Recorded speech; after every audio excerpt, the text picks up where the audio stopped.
Hai semua.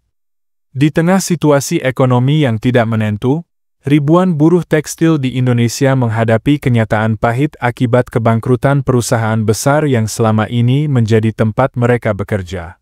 Salah satu kasus yang paling menyita perhatian adalah pilotnya PT Sri Rejeki Isman, atau lebih dikenal sebagai Sritex, yang telah beroperasi selama puluhan tahun sebagai produsen garmen terbesar di Asia Tenggara. Kondisi ini tentu menjadi pukulan berat, terutama bagi para pekerja yang telah mengabdikan dirinya selama bertahun-tahun di perusahaan tersebut. Presiden Republik Indonesia, Prabowo Subianto, merasa tidak bisa tinggal diam menghadapi kondisi ini. Bersama para menteri terkait, ia segera mencari strategi untuk membantu para buruh yang terdampak PHK akibat kebangkrutan Sritex.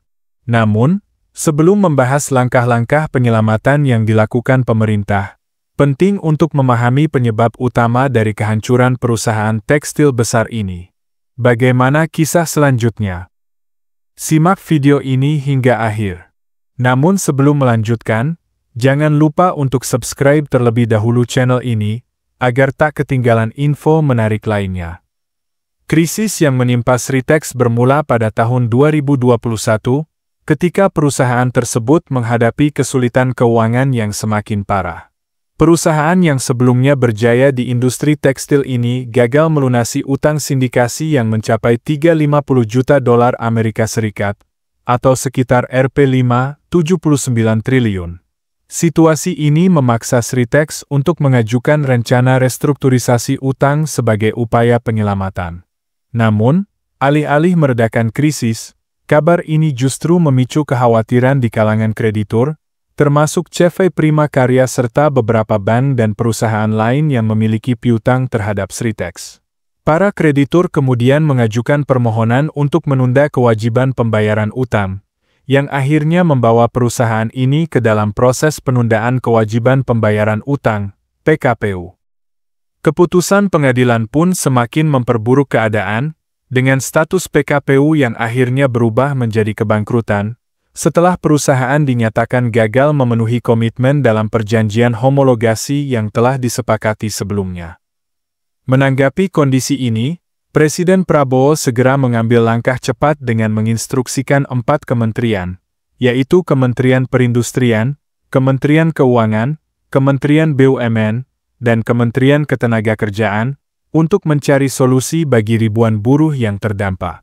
Pemerintah menyadari bahwa kebangkrutan Sritex bukan sekadar persoalan korporasi, tetapi juga menyangkut nasib banyak pekerja yang menggantungkan hidup mereka pada perusahaan tersebut.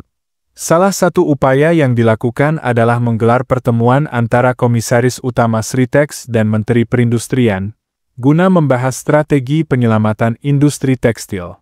Selain itu, pemerintah juga menyiapkan skema bantuan, termasuk pemberian insentif bagi industri tekstil serta dana talangan untuk membantu proses restrukturisasi perusahaan. Meskipun berbagai langkah telah diambil, Sritex tetap tidak mampu keluar dari jeratan utang yang menumpuk, sehingga kebangkrutan pun tidak bisa dihindari. Kondisi ini menimbulkan dampak yang luas bagi para pekerja. Ribuan buruh yang telah mengabdikan diri selama puluhan tahun, kini harus menghadapi kenyataan pahit kehilangan pekerjaan. Banyak di antara mereka yang merasa tidak percaya bahwa perusahaan sebesar Sritex bisa runtuh dalam sekejap. Kesedihan pun tidak bisa disembunyikan, terutama ketika para pekerja harus menerima kenyataan bahwa pabrik yang selama ini menjadi sumber penghidupan mereka akan ditutup secara permanen. Untuk mengatasi masalah ini, pemerintah terus berupaya mencari jalan keluar.